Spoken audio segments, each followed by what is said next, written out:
Hello and welcome to Unprofessional Engineering. My name is James. You got Luke. Luke, today we're continuing our series on companies that built the world, or maybe at least companies that build calculators, by looking Yeah. at Texas Instruments. Yeah, so this was one of those ones that I think was near and dear to your heart, James. And I'm just going to come right out of the gate and throw you totally under the bus. Because it's super interesting what they do, but I thought it was going to be all about TI 85s or whatever, I was expecting calculator, and it was just semiconductor. In my defense, I feel like all engineers love their TI 85, 4, 3, 9, 92, depending on how old you are. Myself, I was an 85 guy, so loved it. I thought the same thing you did, that, boy, this calculator business must be huge. And it turns out it's the most minor, insignificant thing that they do. But they do. Make sure you stick around and listen to this whole show. Yeah. Oh, yeah. Because they definitely do some interesting things, but I assumed it was calculators, and it's not. What it turns out it is, Luke, is Texas Instruments Incorporated being a global analog and digital semiconductor design and manufacturing company. It turns out that there's a lot of money in semiconductors. Who knew? Lots. Yeah. Headquarters. Fun fact. Oh, go ahead. Let's hear it. They are the number 3 semiconductor producer, manufacturer, I don't know if that's the right word, in the world, behind Intel and Samsung, I believe. Nice. Are the two that are ahead of them, which is crazy. I was actually going to ask if you had 1 and 2, so that's cool. Isn't Applied Materials a big semiconductor place, or am I wrong about that? You probably are, but this just listed like the 2 that were ahead of it. So okay, well that's cool. Intel and Samsung. And if you haven't already, check out our episode of Companies That Built the World about Samsung, another super interesting company that does all sorts of stuff. TI, Texas Instruments, is headquartered in Dallas, Texas, which makes sense, doesn't it? It does. Really adds up. Their focus is on developing analog chips and embedded processors, and that alone accounts for 80% of their revenue.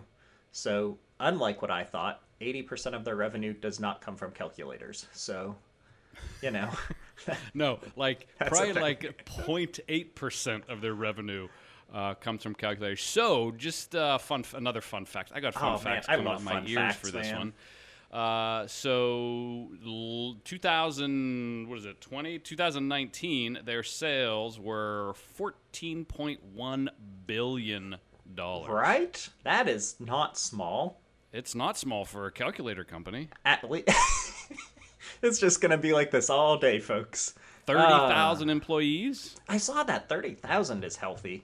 Yeah, I would venture to say that a lot of that probably falls to some manufacturing facilities where they're making a lot of these chips. Yeah. I doubt there's 30,000. Well, there might be. I didn't see the breakdown, but that's a lot of people.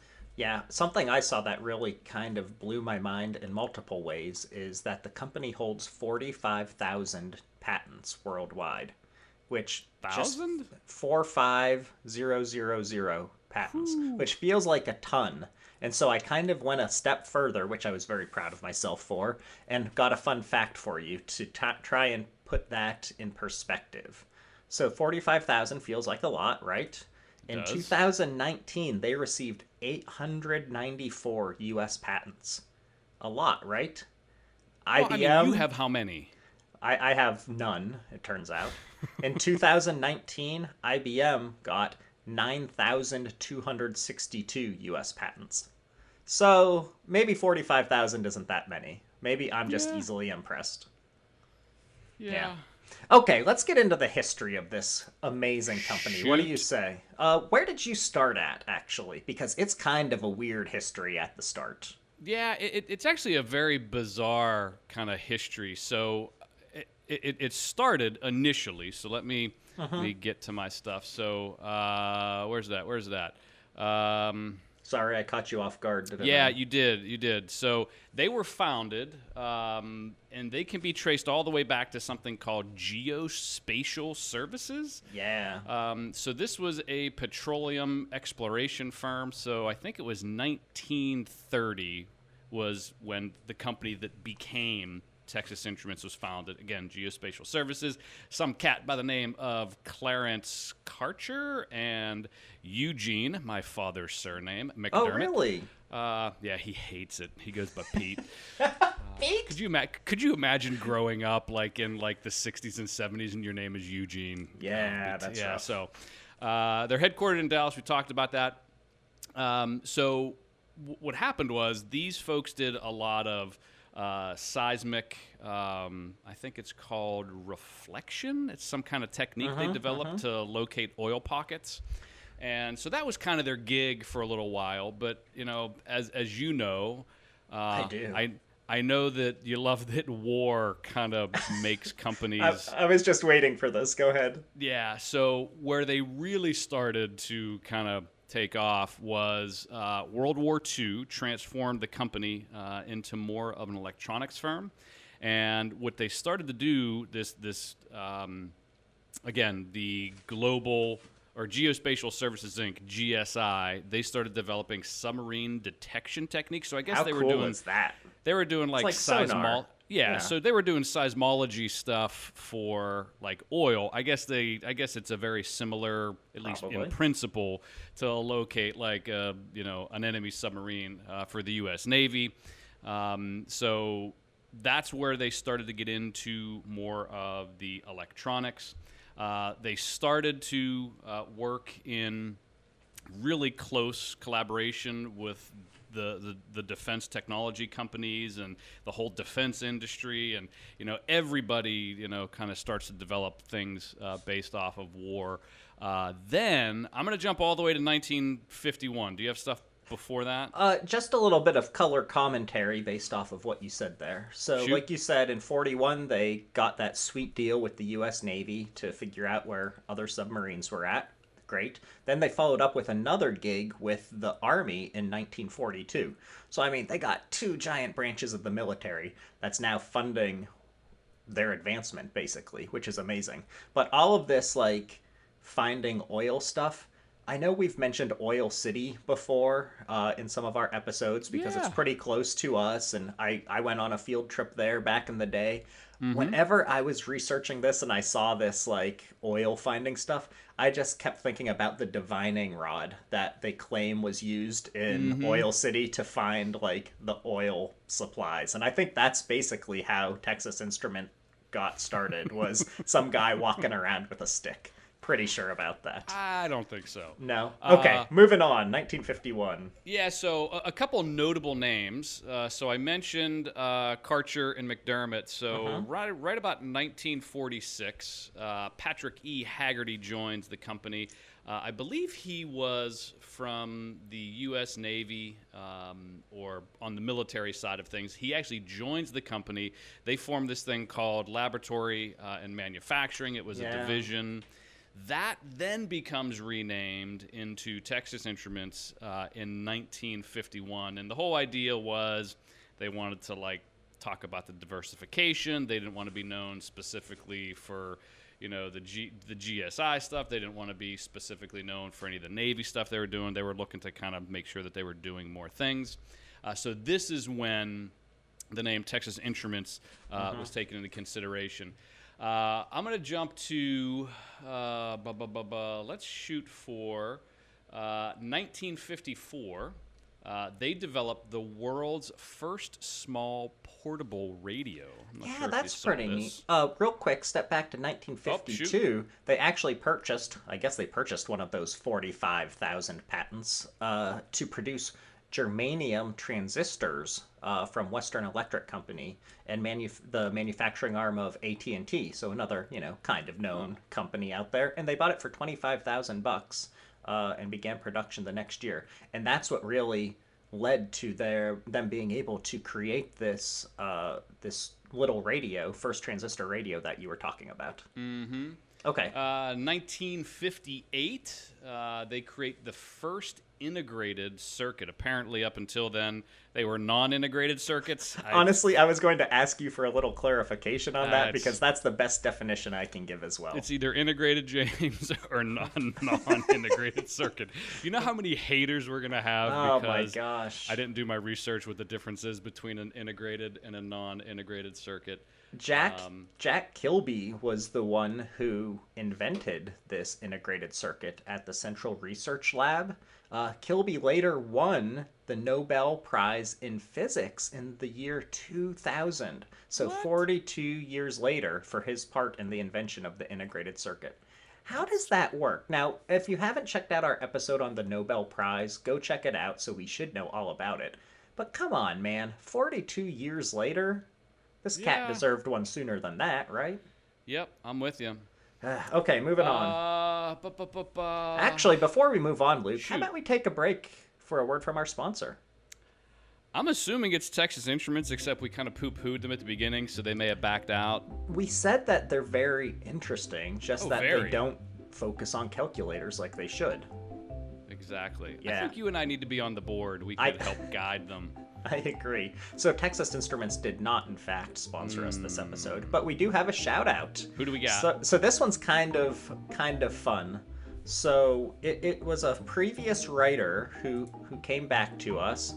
Arnold Oh, no. M wrote back to Okay. us. So in 2018, he wrote in and told us that he was a junior at Wichita State University, Okay. which was a sweet place. I think they're The Mud I Ducks. honestly think they're the Shockers, but Okay. anyways, 2 years ago, Luke, he wrote into us telling us he was a junior there. He writes back into us earlier this month and was like, yeah, wanted to write back. I wrote to you 2 months ago. I'm not going to be graduating with my degree in engineering. And then he went on with the email. And I was like, I wrote back, I was like, dude, you have to tell me the story about Yeah, what's up with that? why you're not getting your degree in engineering and, what happened. Did you decide to stay in school longer? Like, what the deal is? And he writes back and he's like, oh, I totally meant to tell you that I was getting my degree in engineering. So typical engineer right there. Fat fingers Yeah. the old keyboard. So Arnold, super sweet. Congratulations on getting your engineering degree. Yeah, how awesome is that? And Yeah. you know what, James? I'm going to take a little bit of credit, and I think you should too. Yeah, I mean, I most feel of like the credit. I feel like we buoyed. I think that's the right word. We buoyed his education along the way. Is that the right word? Am I using that word I correctly? think it's the right word, and I don't think you're giving us enough credit. I think we are almost solely responsible Solely. for him finishing the last 2 years of college agree. as an I engineer. agree. So, You're welcome. So good job, us. Okay, if any of you would like us to take credit for your career, your education, just say hi, anything like that, why don't you email us at unprofessionalengineering@gmail.com. And make sure you subscribe, make sure you like, make sure you share, yell at your smart devices to play the Unprofessional Engineering podcast. It'll be amazing, trust me. It really will be. Also, we're still offering free stickers if you subscribe and leave us a sweet review. So why don't you go do that? Last I saw, we were up over 220 reviews, which I'm pretty sure means we're close to rich and famous status, Luke. Oh, for sure. All right, moving on. So our friend Jack Kilby invented the integrated circuit in 1958. I saw also in the 50s and early 60s, Luke, TI developed the AAA-4, the AAA4 infrared search and track system. So that was in the early 60s for the F4B Phantom for passive scanning of jet engine emissions. So more tracking stuff. But it was then later eliminated in later models. So again, just building on that military connection. I feel like that's the way to go. Maybe we need to diversify into the military somehow. Somehow. Somehow. I don't know No? if they would have us. Okay. In 61, I saw that TI won the guidance and control system contract for a defense suppression anti-radiation missile. So again, lots of fun military stuff. And maybe I'm just focusing on that because I find it interesting. And because TI's research and development of military temperature range silicone transistors and integrated circuits TI won the contract for the first intercontinental missile system, so the Minutemen missiles, the following year, so in 1962. It's hard to believe that those were around that long ago, isn't it? It is. And it's scary technology. Okay, the next thing I have is 1969. Do you have anything else you wanted to cover?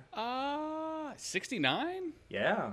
I don't Oh, think it's that. Oh, well, okay. it is interesting and it's timely. Do you want me to? 19 No, the one I got is 1967. This is whenever the first handheld calculator was invented. Oh, let's hear it, Luke. Oh no, that was it. 67? Oh, that was it? 67, that was it. You don't have any information on the first handheld calculator? You know what? It was really difficult to. I'll be honest. Finding specific stuff on this wasn't easy.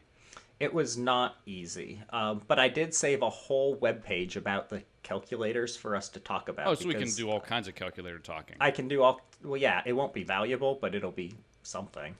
Okay, so my fact about 1969 and why it's timely. Texas Instruments equipment and semiconductors were used aboard the Apollo 11 mission to the moon. And of course, why is that timely? We just shot people off of US soil for the first time in about, what, a decade? About With, 9 years.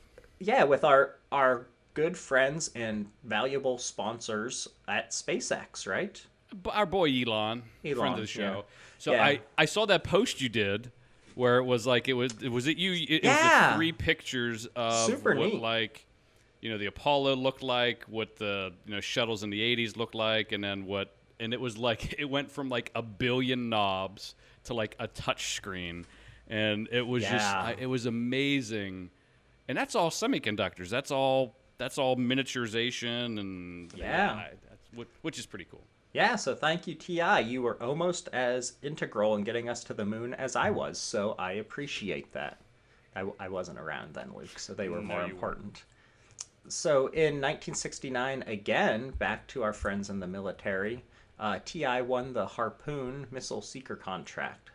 I bounce all the way up to 1986 for some more stuff about anti-tank guided missiles and all sorts of other stuff. So I keep bringing all of this up just to point out, like, we think of a company for what we know them for, making calculators, things like that.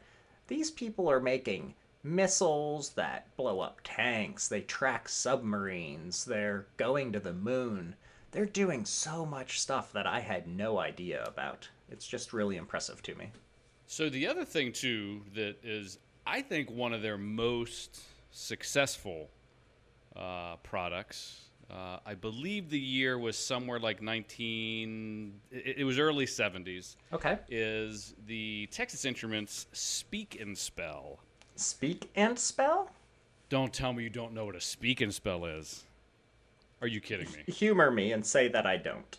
So the Speak and Spell, it looked like a keyboard, and you would type into it, and it would speak the Oh, and it would words that talk. were on the screen in like this super robotic voice. Fun fact, my wife does an amazing impersonation of the electronic voice on the Speak and Spell. How do we not have her on right now to do that for us? I probably should have called her in to do it for her, but You yeah, really so should have. yeah. So the Speak and Spell was about the size of an iPad.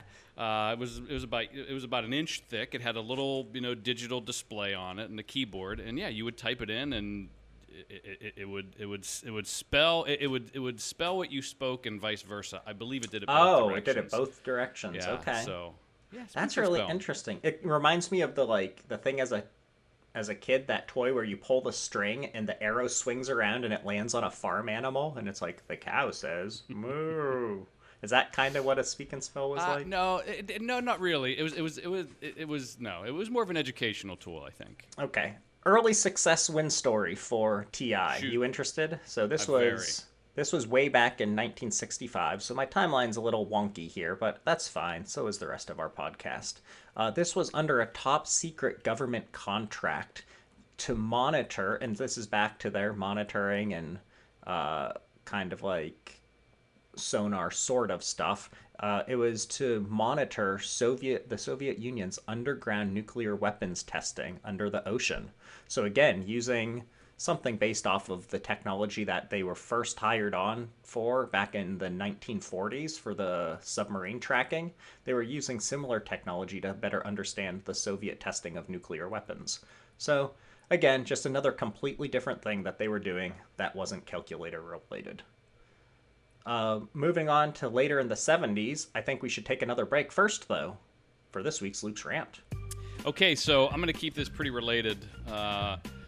And this is all about, and you probably have this problem too.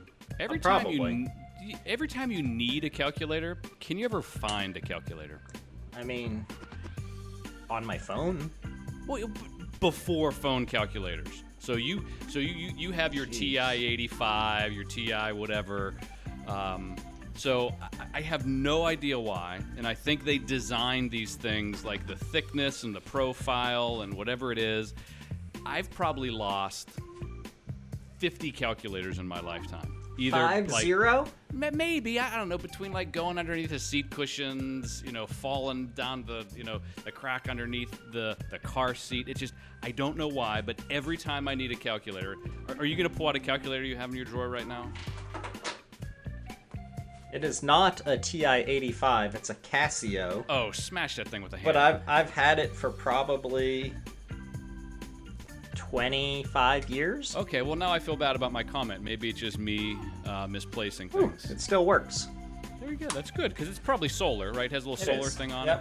Yeah. So it's more of maybe a personal rant that I forget where I place my calculators, and they're not cheap. If you get to good graphing calculators, I mean they're not cheap, and we'll talk about calculators here in a bit. But yeah, so it's more of like a personal rant than like a general Luke, rant. That you can't keep track of your stuff. Yeah, that's kind of surprising with how special you are about wrapping your cords up and making sure they don't knot. I thought that was a good way of insulting me. It was a nice way of insulting you. Okay. Well, I'm sorry that that's such a problem for you, Luke. If any of you also have that problem, why don't you write in to support Luke? He needs some love these days. I do. Thank you. Okay, where are you at next on this stuff? So I jump pretty far forward to like the 90s, and I don't know if you're ready for that yet, if you got some 80s stuff. Quick stuff, I guess. 79, TI entered the home computer market against competitors such as the Apple II. Clearly they did not, prevail in that one, but that's okay. They became very active in the consumer electronics market in the 70s and 80s as well. This product line included digital clocks, one for the desk and another for the bedside. All sorts of good stuff there. It had really bad battery life though, so those went away as well. And now I'm up to the 90s. So in 91, They won an F-22 radar and computer development contract. What do you have?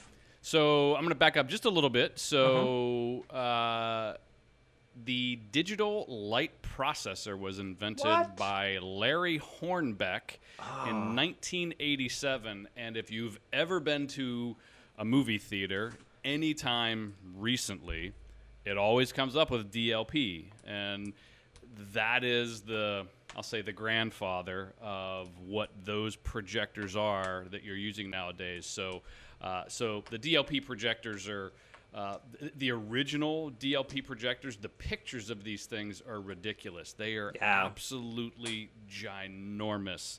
And apparently a lot of those rear projection screens, I think you told me you may have had one. Like those ones where like there's a projector and it like bounces off. Like, I still those have are DLP. One. So you can thank Texas Instruments for the quality and clarity and all the things whenever you're watching movies at the theater, because it is still DLP if you go and watch. Neat. If you want to learn more about televisions like DLP TVs, why don't you check out our episode on the history of televisions, and why don't you get rid of your old television and watch our episode on modern television technology so that you can figure out what you should buy. Luke, did you buy a new TV yet?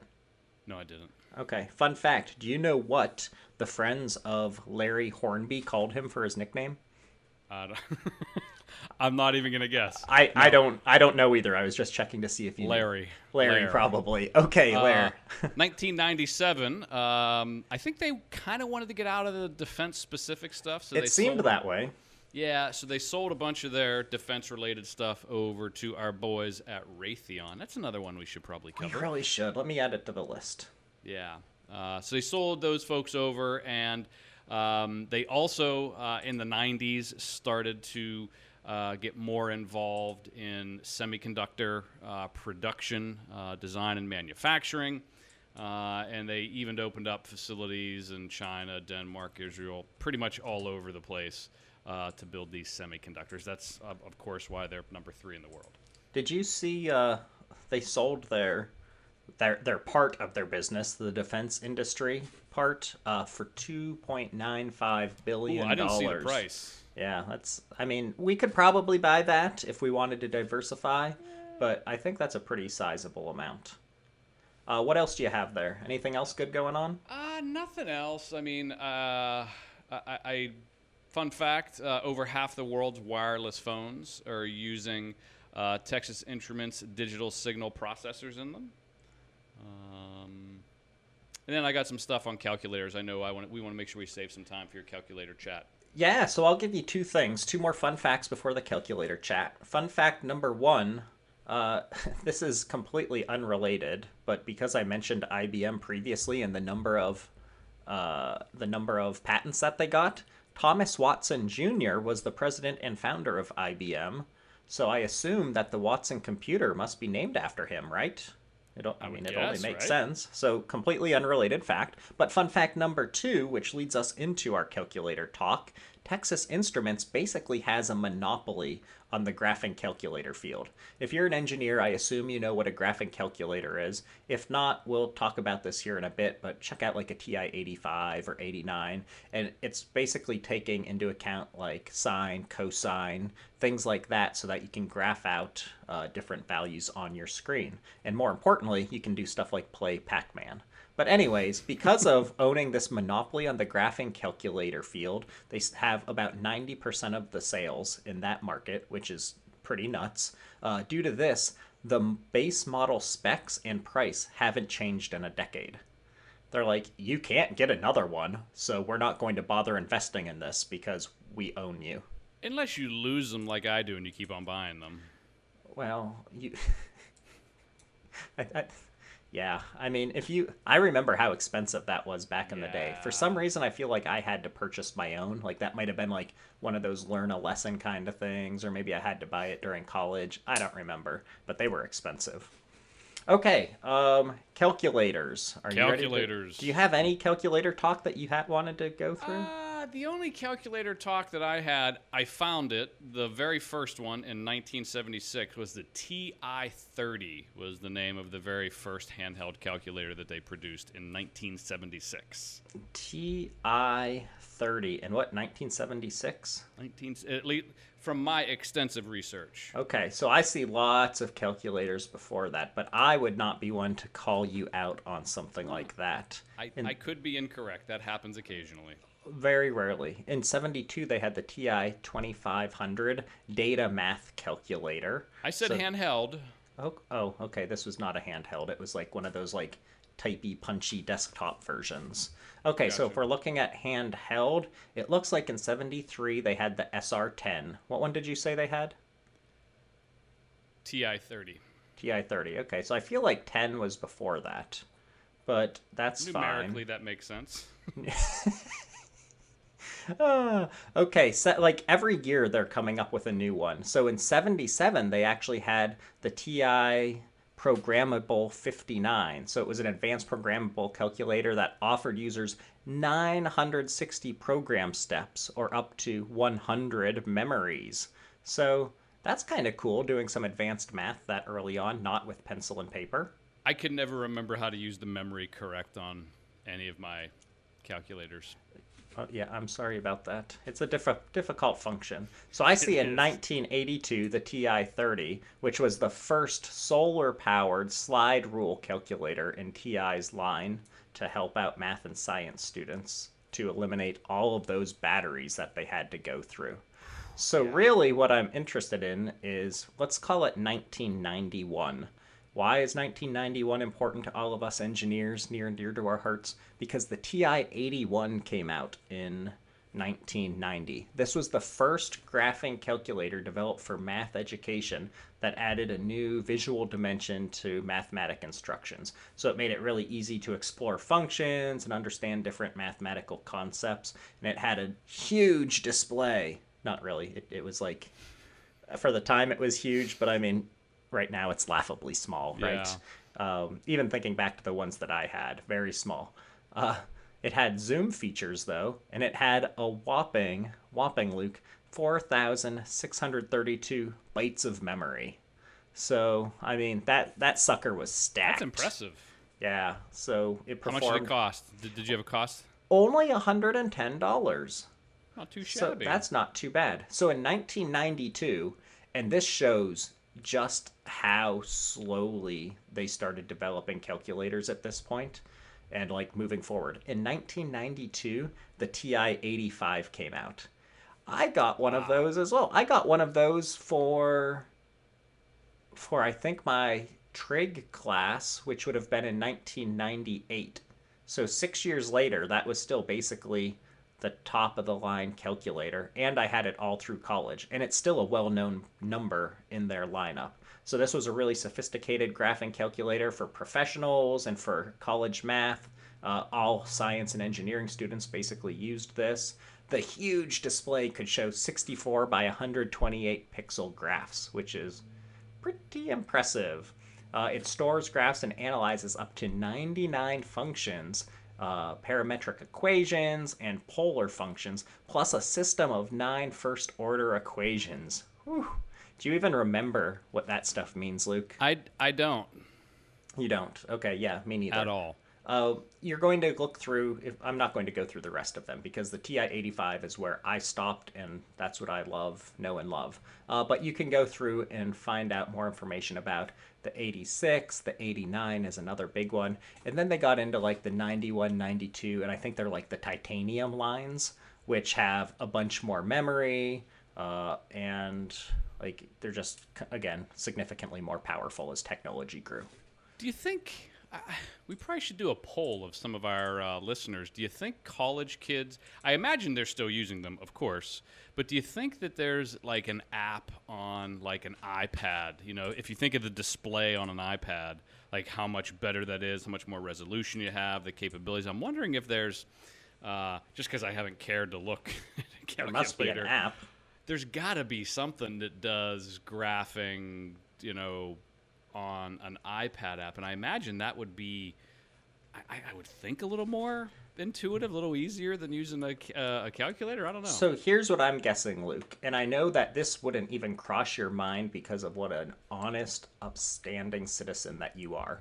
I bet that there is an app for my iPhone or for my iPad to do what a graphing calculator does, but I bet colleges and universities still might have some sort of policy where they require you to use a TI-85 so that you're not like getting Yeah, answers texted to you or yeah. any Oh, yeah, funny yeah. You're businesses right. going on. But I know you're an honest man. That's why you didn't even think about that. I wouldn't think about that. I don't know what it says about me. Okay. Hopefully, you all learned something about Texas Instruments and that they're more than just a calculator company. A In lot fact, more. yes, a lot more. If you have any episodes you'd like us to cover, some cool companies we're not thinking about, some engineering problems that you might like to see solved, why don't you email us at unprofessionalengineering@gmail.com? And until next time, See ya.